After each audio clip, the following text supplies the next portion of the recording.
He left the State Department that day, and he drove to a shopping mall, Montgomery Mall, here in Bethesda, Maryland. He went to the Sears store and he bought a hammer, a 2.5-gallon gas can, and then he went to the gas station and filled up that gas can, the 2.5 gallons, with gas, as well as filling his car up to making sure that his car was topped off in gas. He then drove to a hardware store in Potomac, Maryland, and bought a shovel. He then went home, and a little bit later in that evening, he committed just a grisly homicide of his entire family.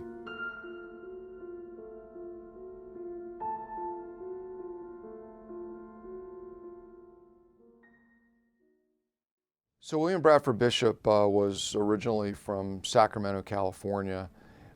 He went to Yale for undergraduate and then went to a college in Vermont for his master's degree. He then went into the military.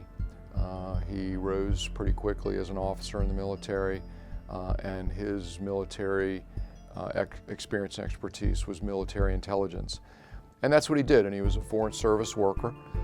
He was assigned to embassies throughout the world, mainly in Africa and in Europe. He spoke 5 languages. He took his family to the Swiss Alps skiing on a regular basis. He had a place in Europe where he would actually go skiing regularly.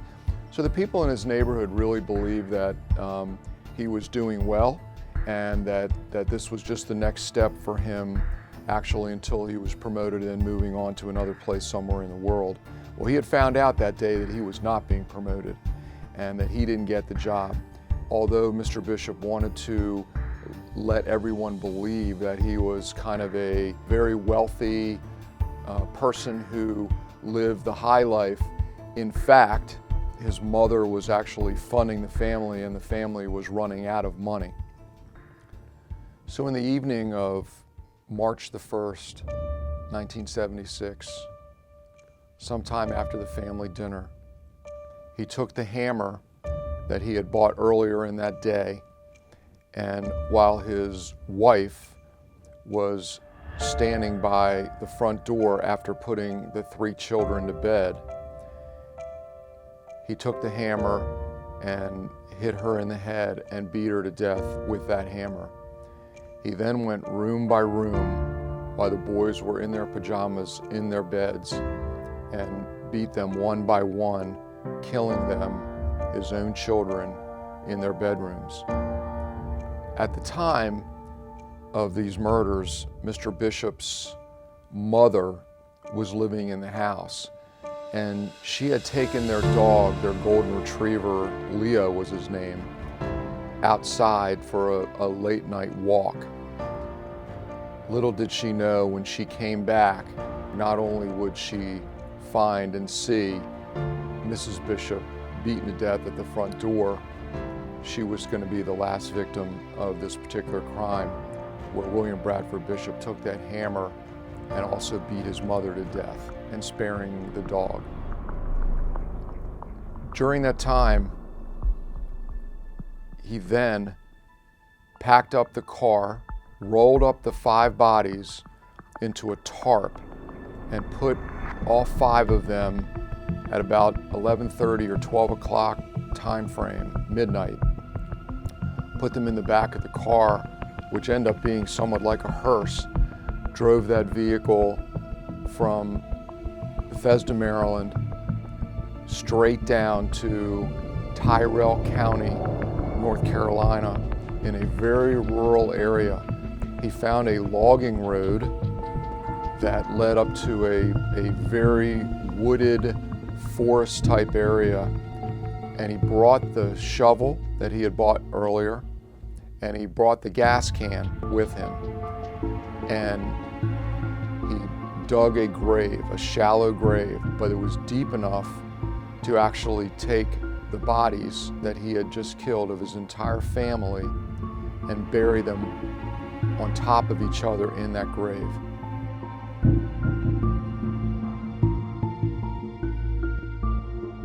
He then took the gas can that he had, emptied the gas can on top of the bodies, and he lit them on fire.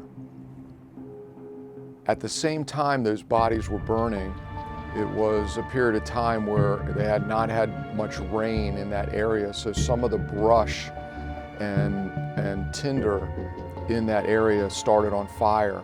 There was a forest ranger in the park in that area, and he saw the fire. So what they thought was just somewhat of a brush fire that had started somehow, maybe from a campfire of some sort. Actually, he put out a call for fire folks to come put that fire out. Little did he know that he was going to be showing up at the scene and finding a grave with 5 bodies in it. At the scene, the gas can was left and the shovel was left. About 6 hours passed after him leaving Maryland was about the time, 6 to 8 hours was the time that the bodies were located from that fire.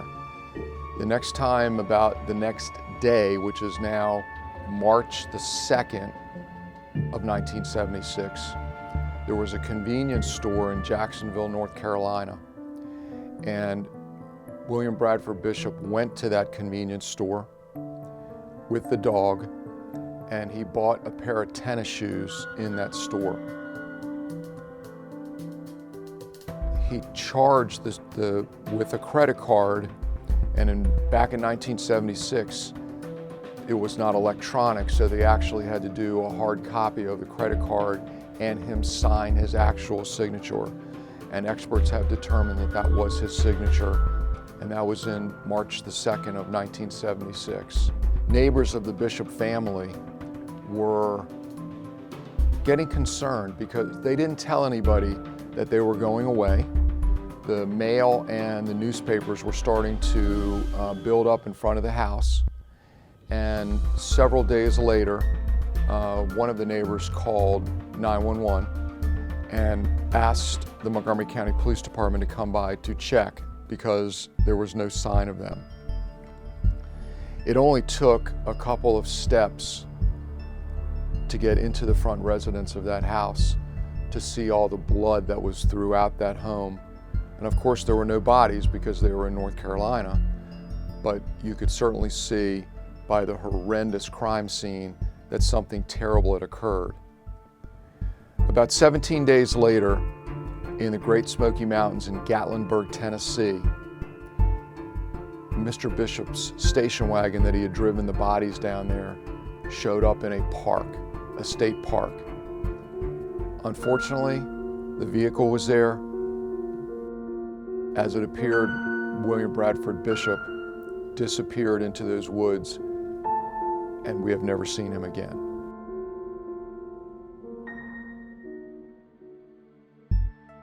On March the 9th, after the investigation initially began, a grand jury in Montgomery County, Maryland, did indict him on 5 counts of capital murder. Those warrants are still outstanding. If Mr. Bishop is ever brought to justice, he will be tried. He was born in 1936. He is almost 83 years old. So if he is ever brought to justice, those indictments, those warrants are still active, and I am confident that he would still be, based on the evidence that we have, he will still be tried and convicted here in Montgomery County. But then we had also found out through the investigation that things weren't as good as they thought, that Mr. Bishop and his wife were having marital trouble, that they were both seeing a therapist, that Mr. Bishop had been prescribed antidepressants for more than a year, and that his depression was getting worse, and that this somehow not getting that job, running out of money, marital trouble, his wife wanting to go back to work, all somehow played into this unbelievably heinous act of killing his entire family. When he had gone into the convenience store to buy this pair of shoes in Jacksonville, North Carolina, the owner of that store said that he was with a woman and that his dog was outside with the woman on a leash. Although, again, there was no video outside of that store, the owner of that store believes that the woman got into the car with him, with the dog, and that was the last we have seen of Bishop.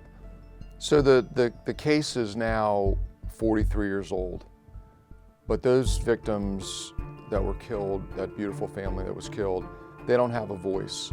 So the only voice that can be for them is to continue the search. We have never had any confirmation that Mr. Bishop is deceased. We have done DNA profiles. We have in the international search for Mr. Bishop, we have him listed as a red flag throughout the world. So should there be an unidentified body, some are found, and they do some DNA testing on it. We hope that would match it up. When the grand jury in Montgomery County indicted Mr. Bishop, 43 years ago, we started the search for him, and it has led investigators, including myself, to multiple locations throughout the United States. I have been to a number of places throughout the United States on very credible leads that ultimately turned out not to be actual William Bradford Bishop. But we have also had what we believe to be sightings of Bishop throughout the world, to include Basel, Switzerland, to include Sorrento, Italy. So one of the first international leads came in the early 90s. I believe it was 1993, if I remember correctly. It was in Basel, Switzerland. There was a neighbor of Mr. Bishop's who lived right down the street from him, who was actually very, very close with the family. They used to play tennis together. The children knew each other. So this was not just someone that, in passing just happened to maybe see him down the street every once in a while. This is people that knew each other. That Bishop and his wife Annette would play tennis with the man and women. They were vacationing in Basel, Switzerland, and while they were on a commuter train at a station, they looked over at the opposite train going that was also on the platform going in the opposite direction, but the windows matched up with each other, and she just happened to look out the window to see who was coming onto their train. And while the man in the train across from them that was going in the other direction was doing the same thing, their eyes matched, and she was 100% sure that it was Bishop, and he saw her and recognized her. Unfortunately, the trains went in opposite directions. We were notified after she returned home, and notified the police in that area of Basel, Switzerland, and they did a search. They went back to where the train station came in for a number of mornings to see whether or not that particular train would have that person on it and be able to identify it. And has been throughout the years, that person that she said was on that train, who she 100% believed to be Bishop because she knew him, never was on that train again. One of the things that he was responsible for was the creation of passports. So he could have made a passport up under a different name. He could have left the country at the time because it was much easier to get in and out of airports on and off a plane. It wasn't the security, there was no entry-level security back then like there is now, which is very detailed entry-level security. It was easy to get in and out. So, he could be the guy next door in the United States, or he could be in Europe, or he could be anywhere, and we'll continue searching throughout the entire world until we get word that he is either deceased or too old to possibly be alive. We have also had some recent tips that have come in that we are currently working on right now. And although some of these tips are 43 years old, and some of the tips and leads that have come in are literally 1 week old, but we continue on every single lead that comes in. And I'm telling you, there have been thousands of leads over the 43 years. We have followed up on every one of them because the family deserves it. Just to think about that beautiful family being killed in that way is just incredibly, even after 43 years later, is incredibly difficult to discuss and talk about. There's nothing more that I would like to do is put those handcuffs on Mr. Bishop and then question him, number one, to where he has been over the last 43 years, and the big question, why?